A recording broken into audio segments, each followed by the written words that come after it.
세 번째 세션 소개드리겠습니다. 내시경에서 관찰되는 식도 질환에 대해서 박효진 기쁨병원 건강검진센터 원장님께서 해주실 겁니다. 박효진 원장님께서는 85년 연세대학교를 졸업하시고 동대학에서 석사 박사하시고 연세대학교 소화기내과 교수 역임하시고 통진센터 소장, 강남 세브란스병원 암병원 원장 대학장을 역임하셨으며 또한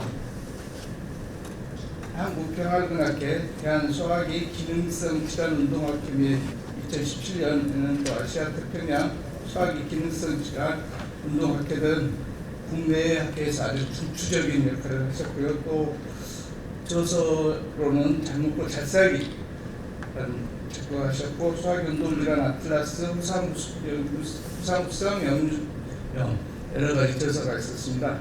또 교수님께서는 내시경 검사를 의사와 환자 사이에 특별한 대화로 정의를 하신 분입니다. 그래서 오늘 특별한 대화에 대한 강의를 듣도록 하겠습니다. 교수님 부탁드립니다. 식도 질환에 대한 강의에 앞서서 식도는 바로 위도라고 하는 성 앞에 위치하고 있는데요. 위는 고슴도치 위이고요.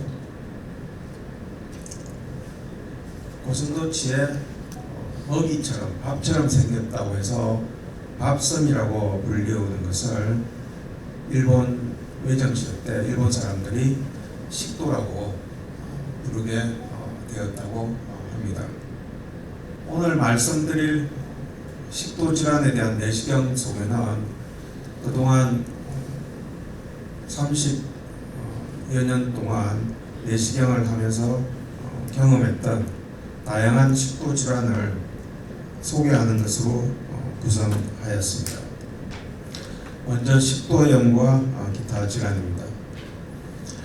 여러 선생님들이 많이 접하게 되는 역류성 식도염 LA 등급 A고요. 또 이런 LA 등급 C도 있습니다. 식도 열공 흔히 하는 내시경 검사 시 다이아프라마틱 인덴테이션으로부터 위식도 접합부까지의 거리가 2cm 이상일 때를 정의하고 있습니다.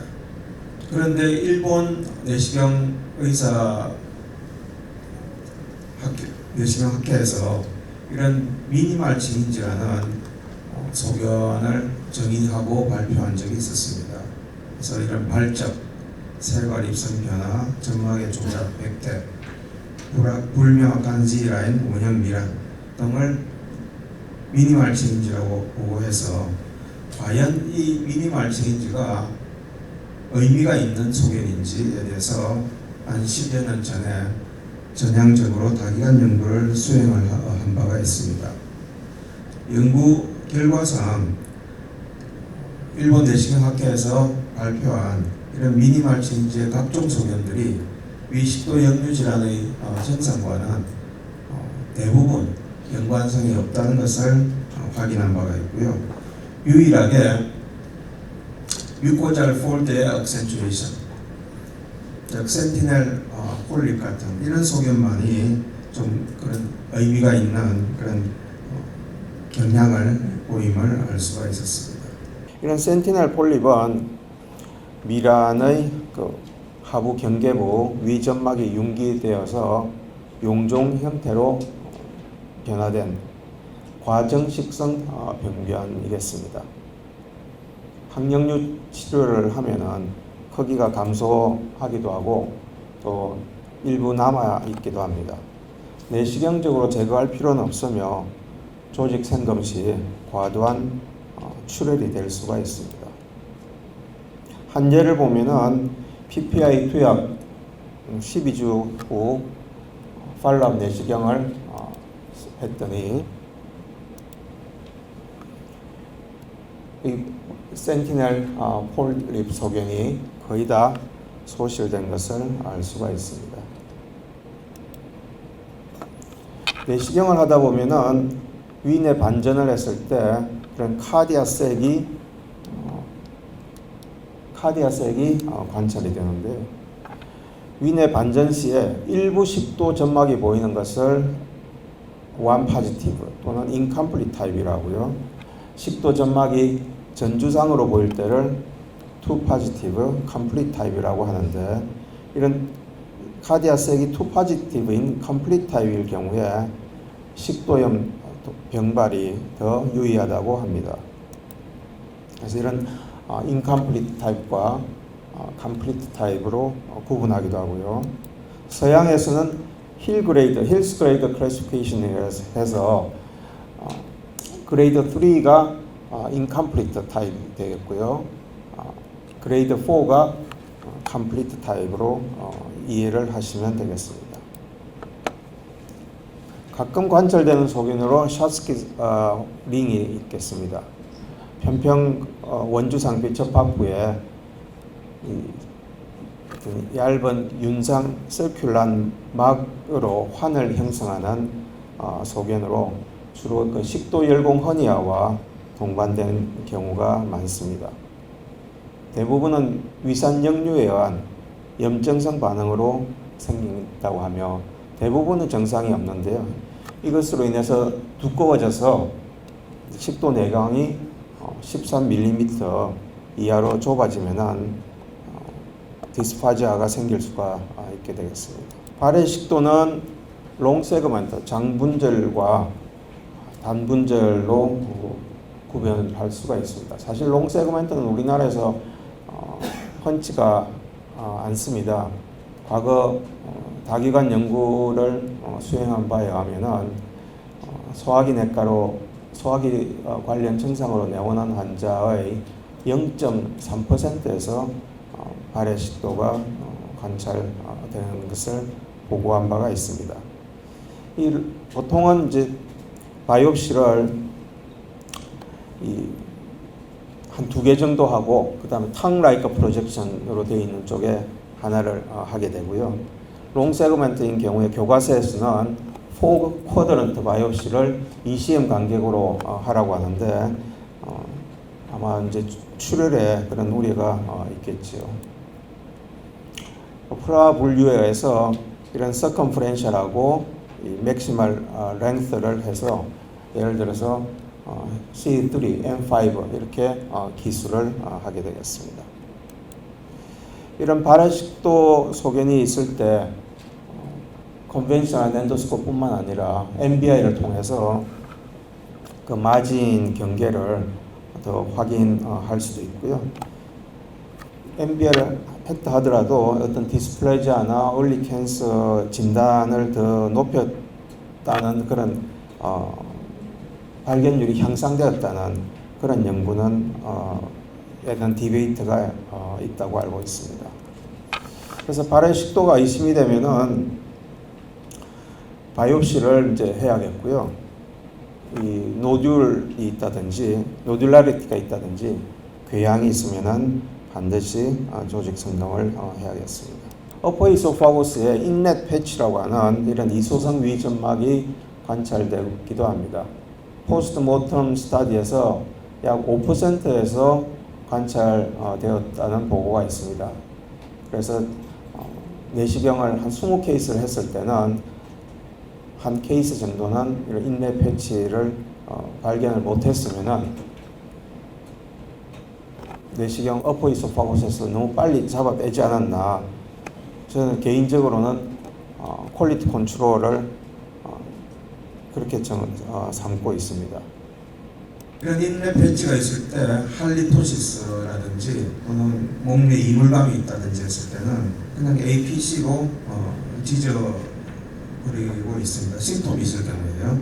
실제로 연구를 해봤더니 그런 글로브스 센세이션이라든지 홀스니스 증상 보정이 된 것을 보고한 바 있습니다. 식도 캔디디아시스는 대부분 이제 에이심토마틱하고요. 하지만 이런 환자인 경우처럼 오디노파자가 있다든지 또 언더라인하게 스테로이드를 복용을 했다든지 하면은 치료를 고려하게 되겠습니다.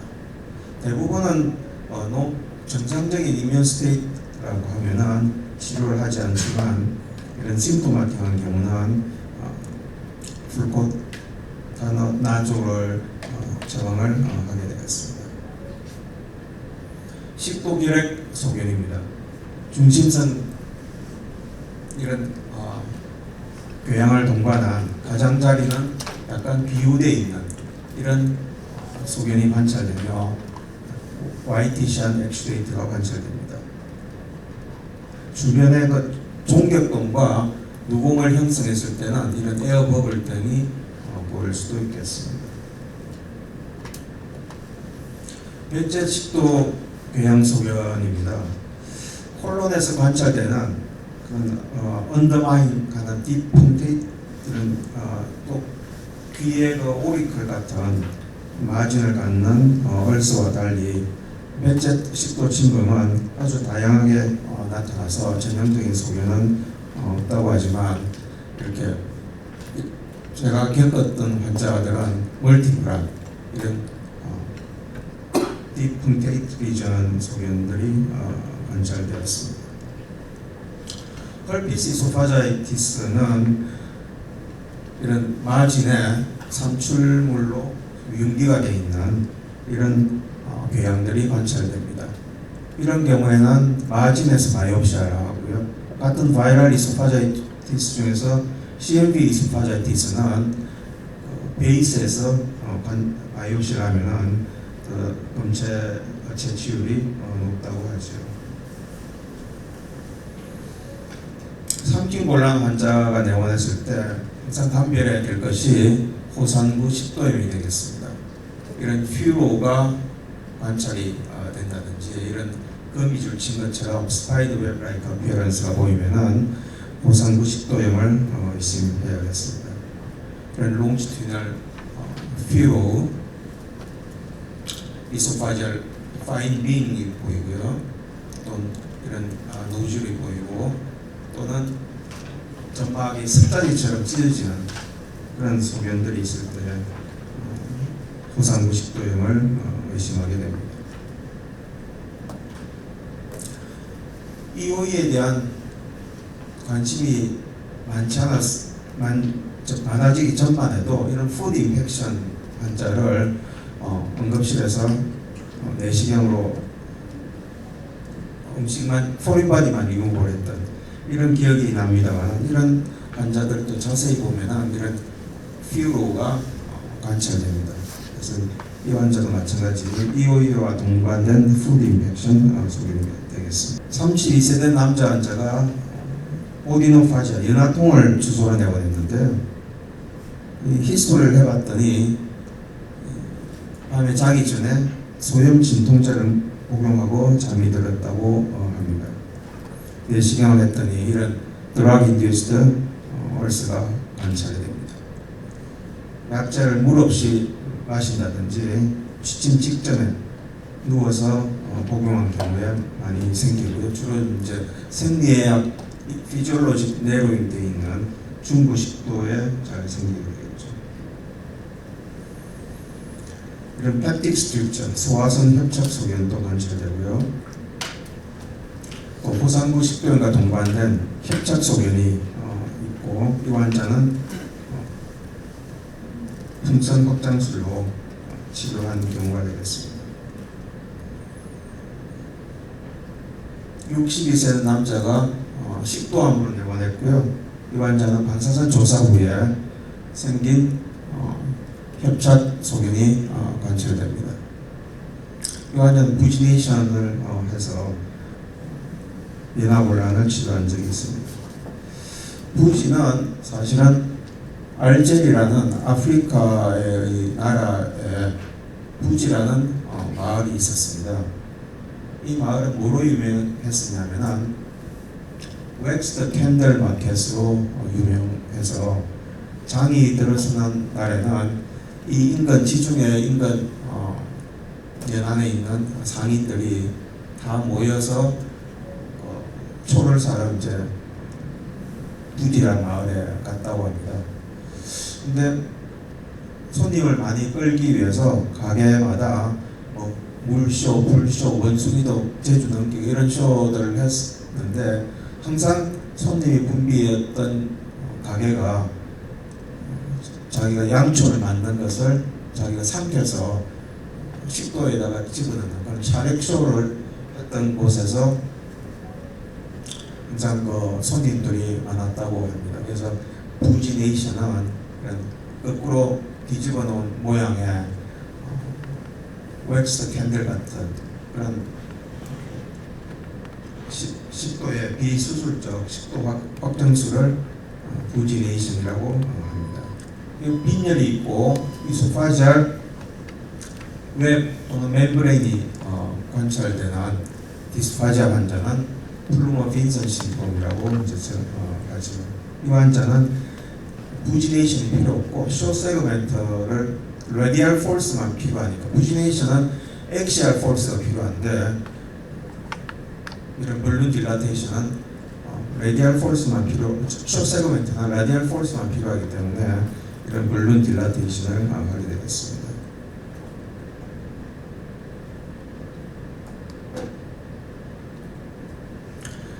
식도 운동성 질환에 대해서 소개해드리겠습니다.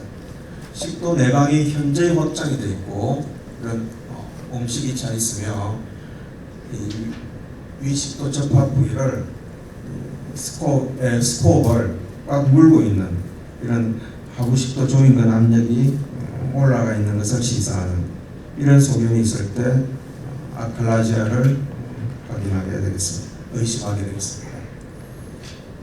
55세 이상에서 리센트 온셋의 디스파지아와 10kg 이상의 웨이트 로스가 있으면 말리그넌시 인듀스드 아칼라지아도 감별해야겠습니다.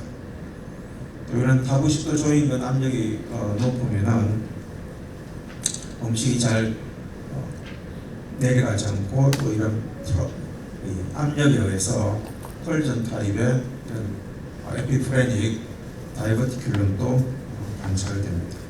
내시경상에서 이런 음식 재료뿐만 아니라 점막이 좀 비우가 되어 있고 YTC 디스컬러레이션이 있으며 조직 검사상에서 스쿼머스 하이포플레이지아가 있는 경우에 리텐션 이소파자이티스라고 정의합니다. 실제 아칼라지아가 식도암의 리스크 레이쇼가 한 20배 정도 더 잘 생긴다고 하죠. 그래서 이런 아칼라지아 환자에 있어서 항상 리텐션 이소파자이티스가 있으면은 내시경적으로 치료도 해야겠지만 그런 조기 식도암 병변이 있는지 살펴보는 그런 습관이 필요하겠습니다. 음식을 먹어서 항상 그 음식이 목에 걸려있는 느낌이 들고 또 할리토시스 그런 냄새가 나는 환자에서 항상 상부식도를 유심히 잘 관찰해야겠습니다. 이런 다이버티큘럼 또 중부식도 개시대도 관찰될 수가 있습니다. 이런 환자들은 식도 조영술뿐만 아니라 식도 기능 검사를 통해서 이런 기저 운동 질환이 있는지를 항상 의심을 해야 되고요. 또 흉통이 있는 사람에 있어서 내시경을 했을 때 이런 식도 조영술을 하면은 관찰되는 것처럼 이런 엑센트릭한 콘트랙션이 관찰이 되면은 이런 미만성 식도 경련을 의심을 해야겠습니다. 이런 링라이크 콘트랙션이 노인성 식도에서도 관찰이 되는데요. 노인성 식도는 이런 콘센트릭하게 링라이크 콘트랙션이 있는데 앞서 보여드린 미만성 식도 경련은 엑센트릭하게 보이는 것이 감별 포인트라고 하겠습니다. 마지막으로 식도 종양에 대해서 말씀드리겠습니다. 아까 청중에서 한 분이 질문을 하셨던 것이 아마 글라이코젠의 아칸토시스 말씀을 하신 게 아닌가 싶습니다. 이런 당원 생성성 표피 비후증은 사실은 노화 현상에서도 이제 관찰이 되고요. 또 흡연 등에 의한 만성 자극에 의해서도 관찰이 되는 이런 퇴행성 혹은 반응성 병원화라고 생각이 되고요. 악성화의 위험이 없기 때문에 특별한 치료는 필요치가 않습니다. 내시경을 하다 보면 이런 편평성 유두종 파필로마를 가끔 보시게 되는데 대부분 크기가 0.5에서 1cm 정도고요. 개인적으로는 5mm 이하는 기술만 하고 바이옵시는 하지 않습니다. 5mm에서 1cm 정도 되는 크기는 바이옵시를 이용해서 진단 겸 치료 목적으로 제거를 하게 되겠습니다. 대부분은 내시경 검사 중에 우연히 발견되는 경우가 많고요.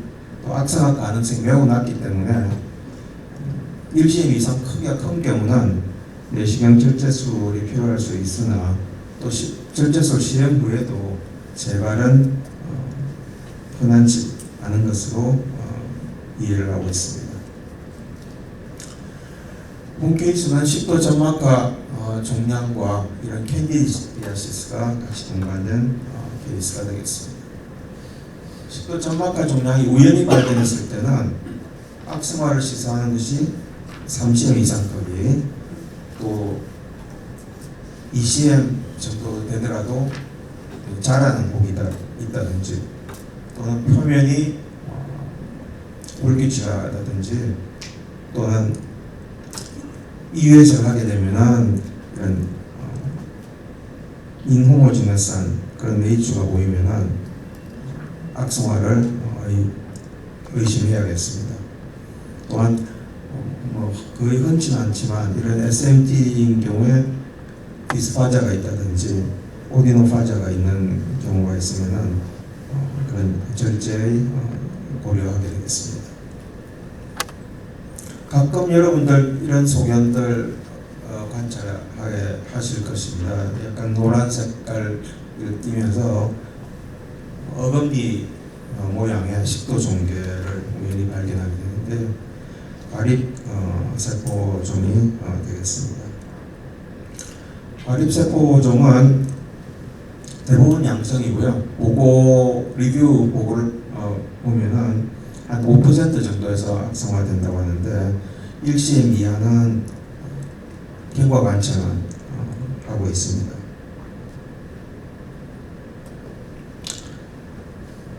(65세) 된 남자 환자가 검진 목적으로 내시경을 했는데 스모킹 히스토리가 있고요. 자세히 보면은 여기 하이프레미가 그런 패치 소견이 관찰됩니다. 그래서 루골 솔루션을 뿌렸더니 이런 루골 보이딩 리전이 관찰이 있었고요. 디스플라지아로 관찰됐습니다. 그래서 G정신을 제외한 식도 최고에서 사진 촬영은 4컷 이상, 4컷 정도는 기본적으로 하고 있습니다. 그래서 항상 이런 조기 식도암에 대해서 늘 유념을 하셔야 되겠고요. 이 소견은 마찬가지 이런 하이프레미간 소견이 보여서 루골 스프레이를 했더니 이런 조기 식도암이 진단되기도 하였습니다. 이런 조기 식도암은 포칼하게도 있겠지만 육안적으로 봤을 때는 이 부위가 아닌가 했는데 루골 스프레이를 했더니 슈퍼피셜한 스프레딩 타입으로 아주 광범위한 병변이 관찰되기도 하였습니다. ESD로 치료를 하였고요. 외부에서 조직 검사는 이 T정선 상방에 조직 검사, 내시경에서 조직 검사를 했더니 이런 바렛 식도에 하이그레이드 디스플레이지아 소견이 관찰되었습니다. ESD를 시행을 했고요. 이런 MBI를 통해서 마진을 잘 명확하게 하는 데는 도움이 되겠습니다. 과거 30년 동안 연세의료원에 80년, 90년 2000년 식도암 참여에 대해서 조직 결과를 분석을 했더니 30대 1로 스쿼머스 셀CA가 많았고요. 그러니까 900예 정도가 스쿼머스 셀CA였고 한 30예 정도가 아데노시에였습니다. 근데 1960년대 때 미국인들이 6대 4 정도로 스쿼머스 셀CA가 많았고 아데노시에가 4 정도였습니다. 근데 2000년도에 접어들면서 그 레이쇼가 7대 3으로 아데노시에가 7로 되고 스쿼머스 셀CA가 3 정도로 그 레이쇼가 완전히 역전이 됐습니다. 우리나라는 2000년대까지만 해도 한 30대 1 정도였고 발해 식도가 소화기 내과로 내원하는 환자에서 내시경을 했더니 다기관 연구에서 0.4%에 불과했습니다만 근자의 한 20년 이래로 아데노신이나 이런 발해 디스플라지아가 조금씩 증가하고 있는 소견이 보입니다. 아마 식생활 습관이라든지 그런 역류성 식도염이 증가하는 이런 것과 좀 관련이 있지 않을까 생각을 하고 있습니다. 그도 말씀드리지만 식도암의 조기 발견을 위해서는 식도 체부에서는 적어도 4건 이상 촬영을 하고요. 개인적으로는 어퍼 이소파구스는 꼭 포함을 시키고 스포를 빼면서 보컬 코드는 늘 촬영을 하고 있습니다. 그래서 점막 표면의 변화와 색소 변화 또는 혈관성 변화 등이 소견이 있으면은 NBI라든지 루골 솔루션을 통해서 확인을 하고 있습니다. 헤드넥 캔서라든지 스모커 올드에이지 또 위암의 가족력 과거력이 있다든지 아칼라지아 등이 있으면은 식도암의 고위험군이라고 했습니다. 마지막 케이스입니다. 개원가에서는 루골 솔루션을 잘 뿌리지 않는 것으로 알고 있습니다만은 이런 멀티플 루골 보이딩 리전이 있고 식도암 환자였습니다. 이 환자 CCRT를 하고 나서 다 병소가 다 치료가 잘 되었고요. 팔로업을 했을 때도 전혀 문제가 없었는데 3년 후에 팔로업 환자가 헤마테메시스로 내원을 했습니다. 그래서 내시경을 들여다봤더니 사실은 헤마테메시스라기보다는 이런 파링스에서 메스가 형성이 되어서 출혈이 되는 그런 환자였습니다. 물론 여기 이 경우도 이제 방사선 치료 받고 나서 이렇게 다 병소가 소실이 되었습니다. 즉 이런 식도암 환자에서 이런 오로파린스, 나조파린스 캔서 동반이 많이 되고요. 특히 루골을 불렀을 때 멀티플 루골 보이딩 리전, 루골 보이딩 리전이 10개 이상 관찰되면 그건 하이리스크 그룹에 속한다고 하겠습니다. 식도 내시경은 식도는 결코 위 내시경을 위를 보기 위한 통과하는 장기가 아닙니다. 자세히 보면은 식도에도 이런 하트가 있습니다. 심장내과에서 저거라고 전용해서 쓰고 있는 하트를 우리 식도 전공하는 선생님들이 심장내과를 되찾아와야 될 거라고 생각하고요. 결론적으로 식도는 사자의 눈으로 관찰하고 조직 검사할 때는 독수리의 발톱으로 채취를 해야겠습니다. 예, 감사합니다.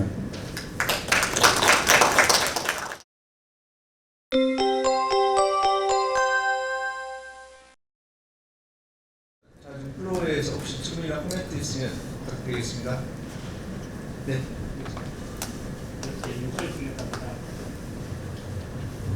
평소 그 어퍼소파지알 스핀터 부위에 약간 그 뭔가 좀 벗겨진 듯한 그 모양의 병변이 좀 관찰이 되면 이게 뭘까 그냥 그 지나치고 있었는데 혹시 그 강의를 듣다 보니까 이소성 위점막 인랩 패치라고 이렇게 얘기를 하셨는데 혹시 그것이 맞는지 좀 궁금해서 여쭤봅니다.